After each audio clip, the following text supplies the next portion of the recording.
चलिए, as usual physiology में हर chapter में हम सिस्टम पढ़ने के बाद, फिजियोलॉजिकल सिस्टम पढ़ने के बाद उससे रिलेटेड उसका डिसऑर्डर समझते हैं।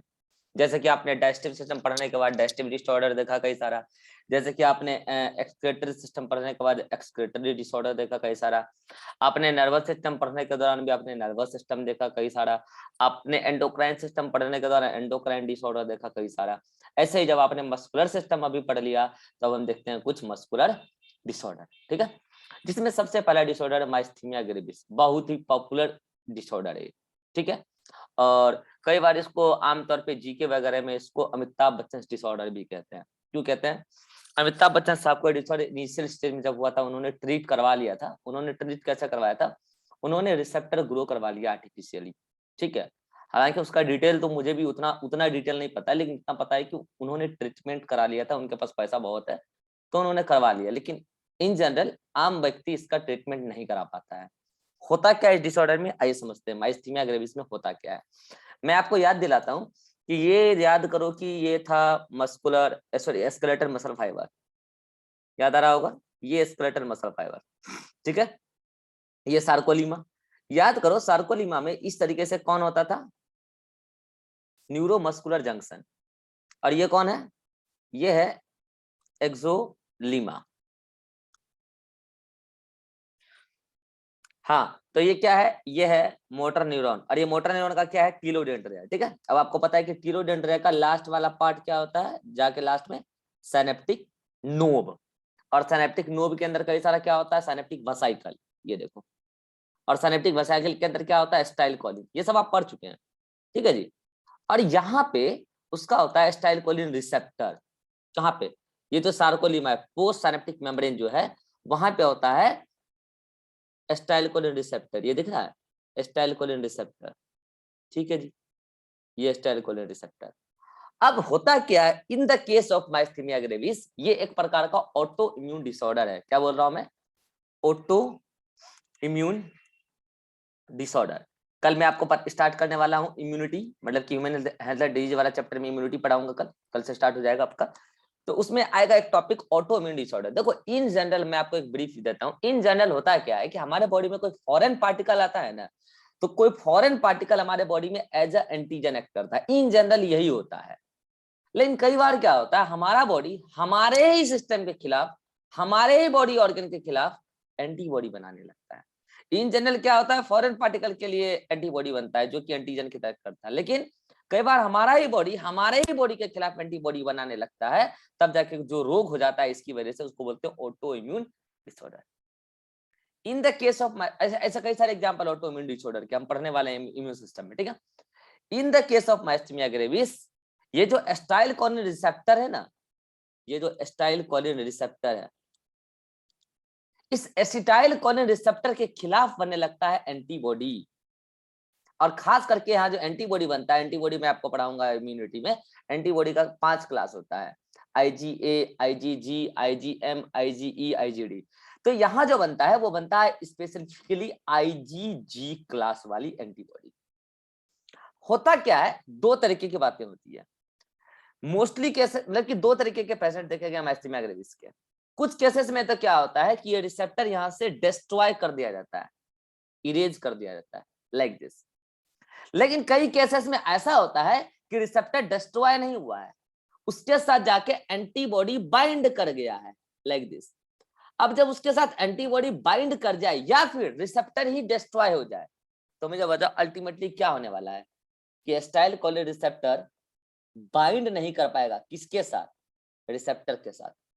चाहे रिसेप्टर की मात्रा ही कम कर दी गई हो डिस्ट्रॉय करके, तो भी तो बाइंड नहीं कर पाएगा, क्योंकि बाइंडिंग साइट ही नहीं है फिर उसका। और अगर बाइंडिंग साइट है, उसके साथ पहले से एंटीबॉडी बाइंड कर गया, तो एसिटाइल कोलिन वहां बाइंड नहीं कर पाएगा। आप नतीजा समझ चुके हैं। कितना भी स्टिमुलस आ रहा हो मोटर न्यूरॉन से, मसल को स्टिमुलस मिलेगा ही नहीं, क्योंकि मसल को स्टिमुलस मिलेगा तो पहला स्टेप ही वही था, एसिटाइल कोलिन रिसेप्टर पहले बाइंड हो जाए, तब जाके सोडियम वेजिसी खुलता, तब जाके डिपोलराइजेशन होता है सार्कोलीमा का, तब जाके पूरा प्रोसेस आगे बढ़ता है। मसल कॉन्ट्रैक्शन होगा ही नहीं। And in this case paralytic condition आ जाता है, जैसे लगता है मसल्स को स्टिमुलस देने को रेस्पॉन्ड ही नहीं कर रहा है। कहते जरूर है पैरालिटिक कंडीशन, लेकिन एक बात बताओ, मैं आपको ऑप्शन दे रहा हूं, myasthenia gravis is a disorder of, option दे रहा हूं, गौर से सुनना, myasthenia gravis is which type of disorder? Option, first one nervous disorder, second, first option, second one auto immune disorder, third one muscular disorder, fourth one both 2 and 3। हाँ option choose करो जल्दी से। Nervous disorder, auto immune disorder, muscular disorder, both 2 and 3। तो अभी तो answer होगा both 2 and 3, क्योंकि auto immune disorder है, उसकी वजह से मसल्स में भी प्रॉब्लम आ गया, तो मस्कुलर डिसऑर्डर भी है। मगर बच्चा ध्यान रखना, ये नर्वस डिसऑर्डर नहीं है। कई सारे बच्चे इसको नर्वस डिसऑर्डर जल्दी जल्दी में मार देते हैं। नर्वस डिसऑर्डर तो तब होता है ना जब उधर से इंपल्स ही नहीं आ रहा होता, स्टाइल कॉलिंग बनकर नहीं आ रहा होता, तब हम मानते हैं कि नर्वस डिसऑर्डर। ये नर्वस डिसऑर्डर है ये नहीं है, ये तो मस्कुलर डिसऑर्डर है, और स्पेसिफिकली बोले तो मस्कुलर डिसऑर्डर है, ऐसे ऑटोइम्यून डिसऑर्डर है। सुनो अभी तो लास्ट में था बोथ 2 and 3, तो आपने बोला ये, लेकिन अब मैं कह रहा हूं कि यहाँ पे कुछ और लिख दूं, a kind of circulatory disorder. चलो ठीक है, अब मुझे बताओ कौन सा ऑप्शन चूज करोगे आप, चार में से एक चूज करना है। Muscular disorder, second auto immune disorder. ये ऑटो इम्यून डिसऑर्डर है, इसकी वजह से मस्कुलर डिसऑर्डर क्रिएट हो गया। मसल रिस्पॉन्ड नहीं कर रही है, मसल कॉन्ट्रैक्ट नहीं कर रही है, जब कॉन्ट्रैक्ट नहीं करेगी तो जैसे है वैसे ही पड़ी रह जाएगी, कोई इफेक्टिवनेस नहीं दिखेगा, और धीरे धीरे मसल में वीकनेस आ जाएगा। माइक बंद करो। धीरे धीरे मसल में वीकनेस आ जाएगा, पैरालिटिक कंडीशन आ जाएगा। तो ध्यान रहे बच्चा, आपको देखने से लगता है जैसे कि पैरालिटिक कंडीशन आया तो नर्वस डिसऑर्डर होगा, नहीं, नर्वस डिसऑर्डर नहीं, एसिटाइलकोलिन पर्याप्त मात्रा में आ रही है। ठीक है, तो यही चीज हुआ था। अभी तो एसिटाइलकोलिन रिसेप्टर की मात्रा कम हो गई है, या एंटीबॉडी बन गया उनके खिलाफ। आपको अगर कभी टाइम मिले तो अमिताभ बच्चन साहब का ट्रीटमेंट ढूंढ लेना गूगल पे, में भी हो, ठीक है, उन्होंने ट्रीटमेंट करा लिया था। ठीक है, ये जीके का भी सवाल बनता है कि which particular disorder is related with Amitabh Bachchan. वैसे तो बहुत सारे लोग हैं, ये एक पॉपुलर डिसऑर्डर है। ठीक है, माइस्टेमस ग्रेव्स, आई थिंक आपको समझ में आएगा माइस्टेमस ग्रेव्स क्या है। अब हम चलते हैं नेक्स्ट डिसऑर्डर पे। Next is the muscular dystrophy. ठीक है, इसके बारे में सुन लेना ध्यान से। याद करो मैंने कहा था कि इस मसल फाइबर में कई सारे क्या होते हैं बीच बीच, इस मसल फाइबर में बीचों बीच पैरेलली अरेंज्ड क्या होता है, जल्दी बताना। मायोफैब्रिल बोलो या मायोफिलामेंट बोलो। ठीक है, अब सुनना ध्यान से। कई बार क्या होता है, इस मायोफैब्रिल से होते हुए, इस सार्कोलीमा से होते हुए, मायोफैब्रिल से थोड़े बहुत और इस सार्कोलीमा से होते हुए, इस मसल्स को एक्स्ट्रा सेलुलर फ्लूइड के साथ, एक्स्ट्रा सेलुलर फ्लूइड में बाहर बहुत सारे कनेक्टिव टिश्यूज वगैरह हैं, ठीक है, उसके साथ अटैच करके, स्पेसिफिकली कहां से, सार्कोलीमा से निकले हुए कुछ प्रोटीन, सार्कोलीमा से निकले हुए कुछ प्रोटीन एक्स्ट्रा सेलुलर फ्लूइड के फाइबर्स के साथ, टिश्यूज के साथ, इस पूरी मसल फाइबर को अटैच करके रखता है। These protein are called as dystrophin protein. क्या बोलते हैं इसको, डिस्ट्रोफिन प्रोटीन। डिस्ट्रोफिन प्रोटीन का क्या काम है, एक तरीके से सार्कोलीमा को अटैचमेंट देना, सार्कोलीमा को स्ट्रेंथ देना। तो सार्कोलीमा से वो प्रोटीन निकली हुई है, एक्स्ट्रा सेलुलर फाइबर के कंपोनेंट के साथ उसको अटैच करके रखी हुई है। तो मुझे एक बार बताओ, अगर ये डिस्ट्रोफिन प्रोटीन है तो इस प्रोटीन को बनाने वाला कोई ना कोई जीन होगा कि नहीं होगा, आप जेनेटिक्स पढ़ चुके हैं, यस और नो? Yes sir. तो उसको हम बोलते हैं डिस्ट्रोफिन, उसको हम बोलते हैं डिस्ट्रोफिन जीन। और ये बात मैं जेनेटिकल डिसऑर्डर में भी पढ़ाया हूं, जेनेटिक्स का लास्ट वाले चैप्टर में, अगर आप रिकॉर्डेड देखोगे तो पता चला होगा। तो कई बार क्या होता है, इस डिस्ट्रोफिन जीन के अंदर गड़बड़ी आ जाती है, रिसेसिव केस आ जाता है, ठीक है, गड़बड़ी आ जाती है। तो जल्दी बता, अगर ये पूरा का पूरा रिसेसिव केस आ गया, डिस्ट्रोफिन जीन बनाने वाला, एक डिस्ट्रोफिन जीन था अच्छा खासा, उसमें गड़बड़ी आ गया, तो क्या डिस्ट्रोफिन प्रोटीन बनेगा? नो सर, नहीं बनेगा। तो डिस्ट्रोफिन प्रोटीन जब नहीं बनेगा तो बताओ, सार्कोलीमा धीरे धीरे धीरे धीरे वीकनेस की तरफ जाने लगेगा, नहीं जाने लगेगा? और इस कदर मसल का, और इस कदर धीरे धीरे धीरे धीरे मसल्स का होने लगेगा degeneration. And this is genetical disorder, this is progressive disorder. ये अचानक से नहीं होता है, आप जहर खाइएगा अचानक से मर जाइएगा, लेकिन डेली दारू पीजिए, डेली सुट्टा थोड़ा बहुत मारिए, तो धीरे धीरे आप मौत की तरफ जा रहे हैं। जहर खाइएगा एक दिन में निपट जाइएगा। तो जहर जो खाए वो सडन है, ये जो दारू पी रहे हैं, जो सिगरेट पी रहे हैं, और जो आप अदर एक्टिविटी कर रहे हैं, ये धीरे धीरे है, ये प्रोग्रेसिव है। तो डिस्ट्रोफिन प्रोटीन जब नहीं बना तो धीरे धीरे धीरे धीरे आपका मसल वीक होने लग गया। This is muscular dystrophy. Muscular dystrophy भी बता दिया, माइस्थीनिया ग्रेविस भी बता दिया। यहाँ तक में कोई दिक्कत है? दो डिसऑर्डर बता दिया एंजाइटी वाली। यहाँ तक में किसी को कोई दिक्कत है तो बताओ, तो फिर मैं आगे बढ़ता हूँ। अगर स्क्रीनशॉट लेना ले लो, डायग्राम वगैरह कम वो आप समझो, ठीक है, मैंने बता दिया। नेक्स्ट वन, अगर ये क्वेश्चन का स्क्रीनशॉट लेना ले लो, वो आप अपने हिसाब से देख लो। अब आप बच्चे नहीं है, इतना आप पढ़ चुके हैं कि आपको पता है क्या नोट करना चाहिए क्या नहीं नोट करना चाहिए, ठीक है। नेक्स्ट ईयर आप कॉलेज जाने वाले हैं, इतना भी समझदारी होना चाहिए अब आपको ना। अब मैं आपको 2 कंडीशन बताने वाला हूँ, और भाई साहब उन 2 कंडीशन में बच्चे जो कंफ्यूज रहते हैं भाई साहब, देखो अभी मैं आपसे उगलवा लेता हूँ आप कितना कंफ्यूजन में हो। आप एक कंडीशन सुने होंगे टिटेनी, टिटेनी, एक कंडीशन सुने होंगे टिटेनस। पहले मुझे जल्दी से बता दो, क्या टिटेनी और टिटेनस सेम थिंग्स है या डिफरेंट थिंग्स है? जल्दी। डिफरेंट है। डिफरेंट है।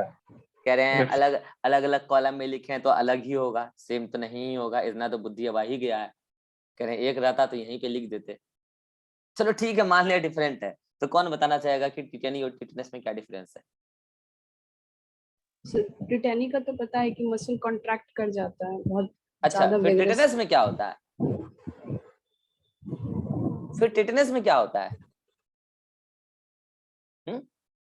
मतलब आप कहना चाह रहे हैं टिटेनी और टिटेनस दोनों में मसल कॉन्ट्रैक्टेड रहती है, यानी कि सस्टेन्ड मसल कॉन्ट्रैक्शन हो जाता है, सस्टेन्ड लगातार मसल कॉन्ट्रैक्टेड ही रह जाती है, यही ना कहना चाह रहे हैं आप? टिटेनी में आप कहना चाह रहे हैं बात, यस और नो? हाँ, Yes. Sustained muscle contraction, sustained muscle contraction, ये कहना चाह रहे हैं आप? ये कहना चाह रहे हैं टिटेनी में। चलिए मैं आपको एक इन्फॉर्मेशन देता हूँ, ये जो आप टिटेनी में कहना चाह रहे हैं यही चीज इसमें भी है, टिटेनस में भी।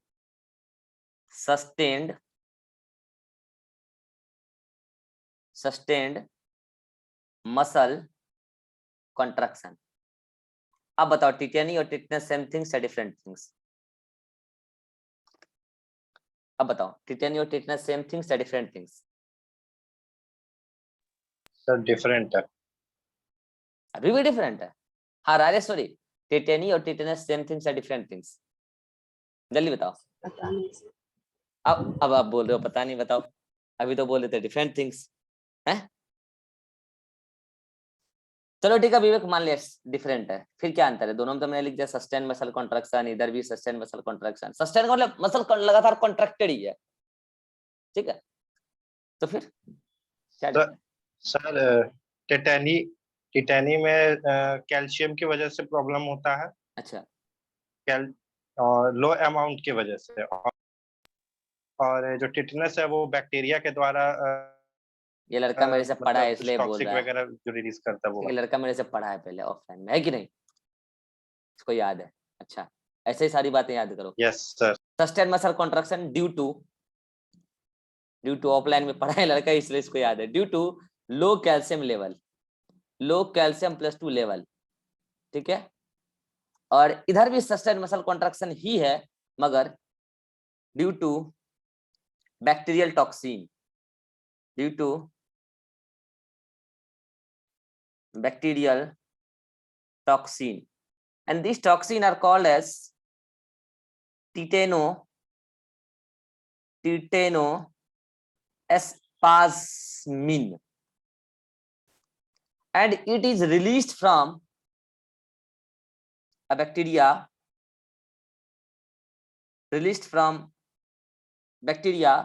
Clostridium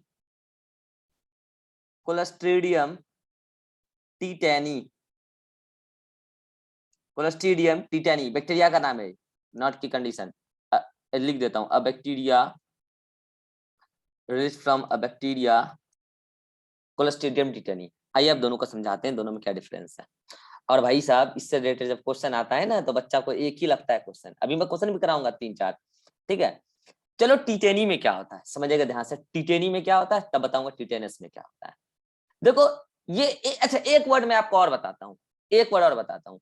ये जो वर्ड लिखा है ना sustain muscle contraction, this condition is called as spasm. क्या बोलते हैं इसको? लिख देता हूँ ब्रैकेट में, this is called as spasm. Spasm is a common term, muscle contracted रह गई है, ठीक है? तो यहाँ पे भी लिख सर देता लैग हो हूँ, रहा थोड़ा बहुत। लैग हो रहा, अभी जस्ट लैग हुआ है या बहुत पहले से हो रहा है? अभी तो अभी हुआ है। चलो ठीक है, तो थोड़ा सा वेट कर लो। ओ C1 से चल रहा है, ओके ओके ओके। अब होगा तो बताना। हाँ, तो मैं क्या कर रहा हूँ कि एक टर्म है स्पाज्म। तो व्हाट इज स्पाज्म? ये तो सस्टेन मसल कॉन्ट्रैक्शन होता है ना, इसके लिए कॉमन टर्म है स्पाज्म। ठीक है, तो इधर भी लिख देता हूं कि sustain muscle contraction that means the spasm, that means the spasm. ठीक है, तो एक बार बताओ टिटेनी में भी स्पाज्म भी होता है? ज्यादा हो रहा है। अब ज्यादा लैग होने लगा। हाँ जी,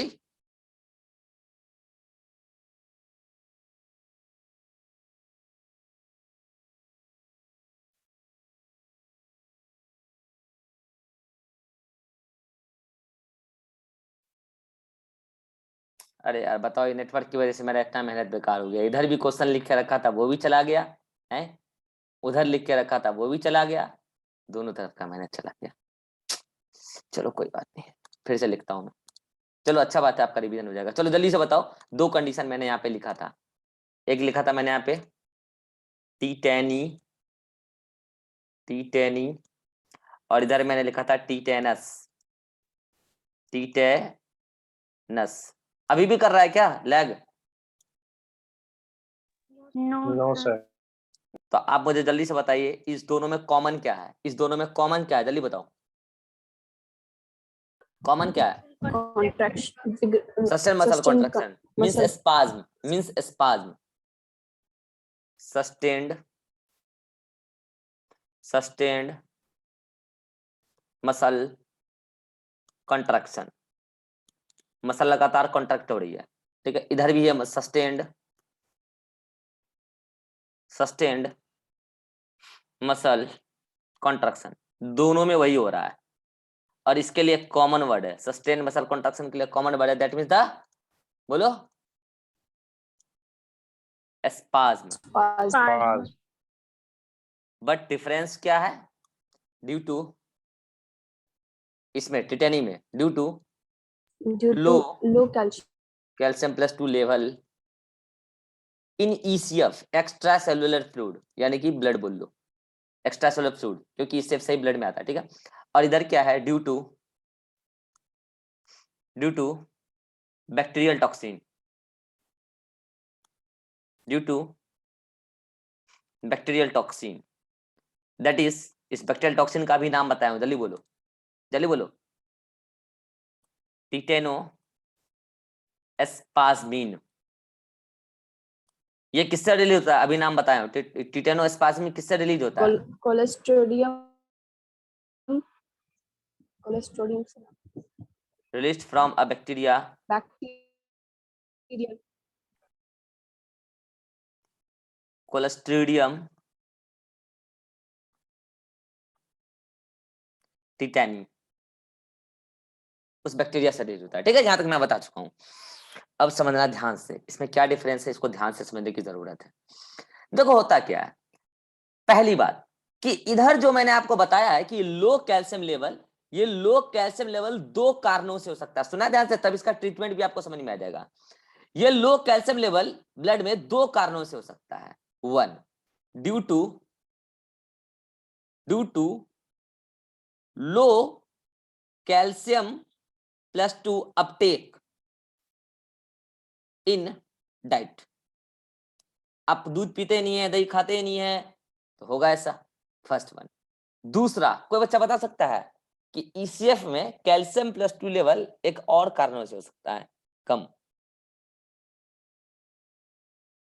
चलो हिंट देता हूं, हार्मोन से। हाँ बोलो बोलो, हाइपोसेक्रीशन ऑफ, बहुत अच्छा बहुत अच्छा, हाइपोसेक्रीशन ऑफ पैराथायराइड हार्मोन, पीटीएच। क्योंकि पीटीएच का काम है ब्लड में कैल्शियम का लेवल को बढ़ा के रखना। तो इन दोनों कारणों से ही ये हो सकता है, किसी के अंदर कैल्शियम का अपटेक ही कम है डाइट के साथ, किसी के अंदर पीटीएच की कमी हो गई है। ठीक है, अगर ऐसा है तब तो खाना का अपटेक बढ़ा दो, खाना में कैल्शियम अपटेक बढ़ा दो। अगर ऐसा है तब तो पैराथायराइड हार्मोन का इंजेक्शन आता है, वो लगवाओ। चलो ठीक है, अब समझना ध्यान से कि अब आगे हम क्या करने वाले हैं। टिटेनी में क्या हो रहा है कि कैल्शियम कम है, तो इससे क्या प्रभाव हो रहा है, कैसे मसल लगातार कॉन्ट्रैक्टेड होती है, इसको समझने की जरूरत है। रट लेने का तो आप कुछ भी रट लीजिएगा, समझिए, कंसेप्ट समझने का समय आ चुका है। यह है क्या आपका, वही मसल फाइबर, ठीक है जी, और वही इंपल्स वगैरह सब आपको पता है। ठीक है, अब मुझे जल्दी से बता दो, इस सार्कोलीमा पर मसल कॉन्ट्रैक्शन होता है कब? जब यहाँ पर एक सोडियम वीडीसी था, याद है? एस्टाइल कोलिन आने के बाद सोडियम वीडीसी खुलता है, ये सोडियम वोल्टेज गेटेड चैनल, याद है? सोडियम जो सार्कोलीमा पर होता है, सोडियम वोल्टेज गेटेड चैनल। एक बात बता ना, सोडियम वोल्टेज गेटेड चैनल का जो गेट है, वो जो वोल्टेज गेट है, वो क्या दरवाजा है जैसे हमारे वहां होता है, ये वाला गेट है? वहां पे क्या गेट का मतलब क्या है? वहां पे कुंडी होता है, ये वाला कुंडी होता है? नहीं, मैं आपको बता चुका हूँ नर्वस सिस्टम में भी एक्चुअली जितने भी कैरियर प्रोटीन होते हैं, चैनल प्रोटीन होते हैं, सब सॉरी चैनल होते हैं, सब के सब प्रोटीन के बने होते हैं। तो ये जो मैं बोल रहा हूँ गेट का मतलब क्या? गेट वेट नहीं होता है एक्चुअली, उसका कन्फर्मेशनल चेंज होता है। कन्फर्मेशन ऐसा हो जाए कि वो पैसेज प्रोवाइड कर दे, और कन्फर्मेशन ऐसा हो जाए कि वो पैसेज को प्रोवाइड ना करे। तो जब वो पैसेज को प्रोवाइड कर रहा होता है तो हम कहते हैं कि गेट ओपन है, जब वो पैसेज प्रोवाइड नहीं कर रहा होता है सोडियम को, तो हम कहते हैं कि गेट क्लोज है। Now this confirmation is dependent on the calcium, calcium ion. Sodium VDC की हम बात कर रहे हैं, याद को नर्वस सिस्टम में मैंने बताया था कि हम कहते थे कि ये कुंडी लगा हुआ है, ये कुंडी, ये गेट में जो कुंडी है, वो कुंडी कौन है? कैल्शियम +2 आयन है। क्या बोलते थे, याद है? कि कैल्शियम है। तो जो होता क्या है नॉर्मली, सुनना ध्यान से, अगर आपको कंफ्यूजन हो तो लिख लिया करो कि अगर कैल्शियम +2 बाइंडेड है वीजीसी के साथ, कोई भी वीजीसी हो, सोडियम हो या कोई भी, मैं मान रहा हूं सोडियम वीजीसी, ठीक है, सोडियम वीजीसी के साथ बाइंडेड है, तो जल्दी से बताओ कि अगर वो बाइंडेड है तो सोडियम वीजीसी ओपन या क्लोज? जल्दी बताओ। Open. Close. Open. Close. Sodium VGC है तो ये क्लोज, ठीक है जी। अब कल को जब वोल्टेज आएगा तो वोल्टेज आने के बाद ये कैल्शियम उससे रिलीज हो जाएगा। क्या हो जाएगा? Calcium release. तो अकेला कौन बचेगा? जल्दी बोलो, अकेला कौन बचेगा? Sodium VGC. सोडियम। तो अकेला जब सोडियम वीडीसी होगा तो सोडियम वीडीसी ओपन की close? Sodium VDC open. Open. ए क्लोज वाले कौन है? भग जाए इधर से। Sodium VDC open. और अगर सोडियम वीडीसी ओपन तो जल्दी बताओ, ओपन तो डीपोलराइजेशन होगा कि नहीं होगा?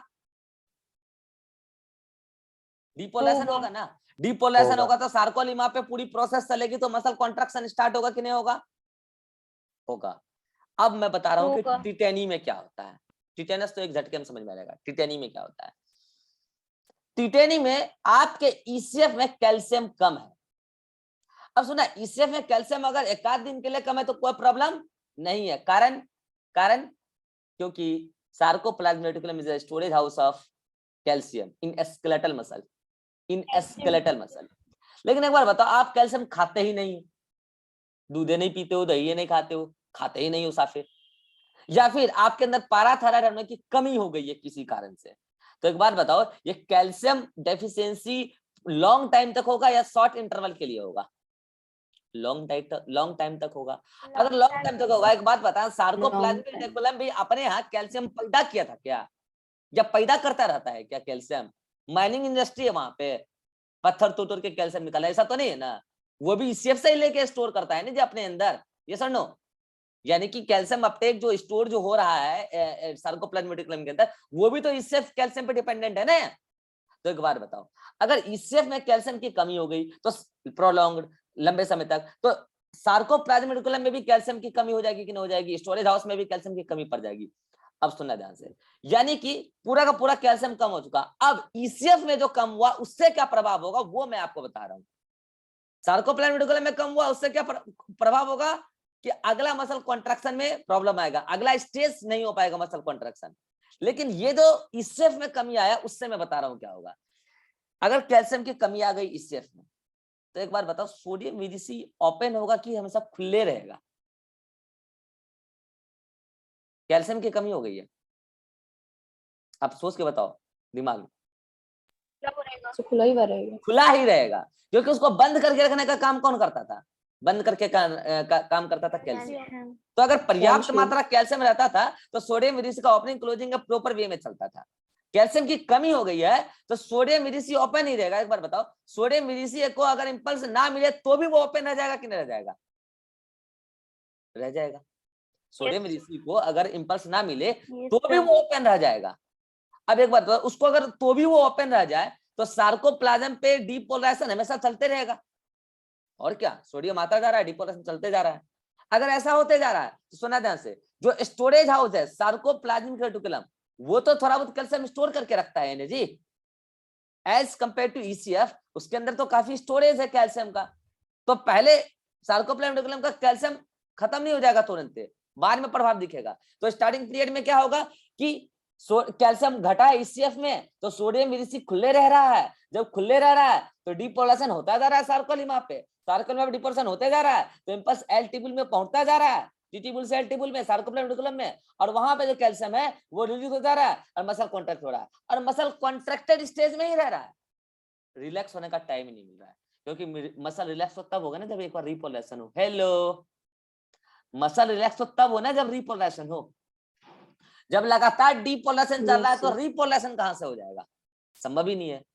This is sustain muscle contraction and यही स्पाज्म कहलाता है। अब मुझे बताओ यहाँ पे स्पाज्म का कारण क्या है, लो कैल्शियम लेवल।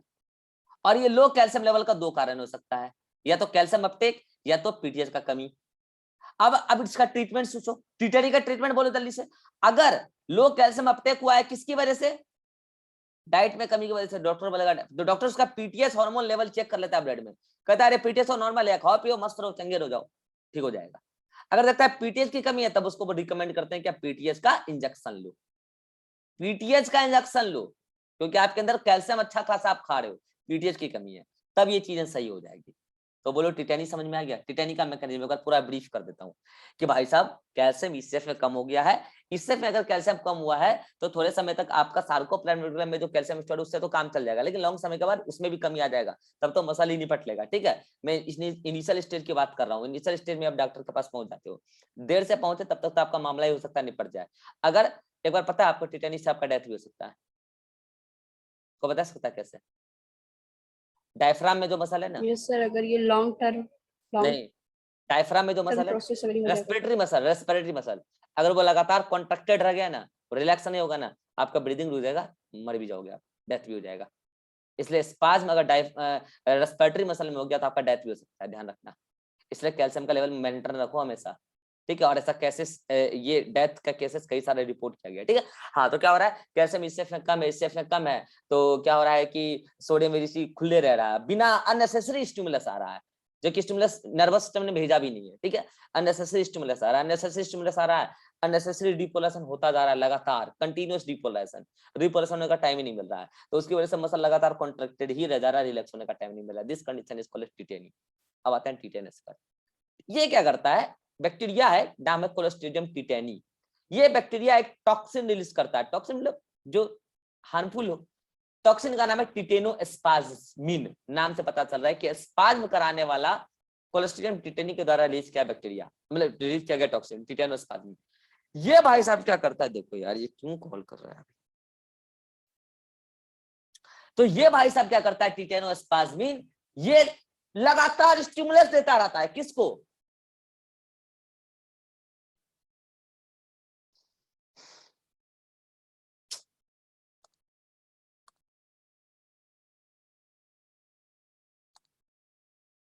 ये क्लास के वक्त जब कोई कॉल करता है ना, सारा मेहनत बेकार। वेट करो एक मिनट।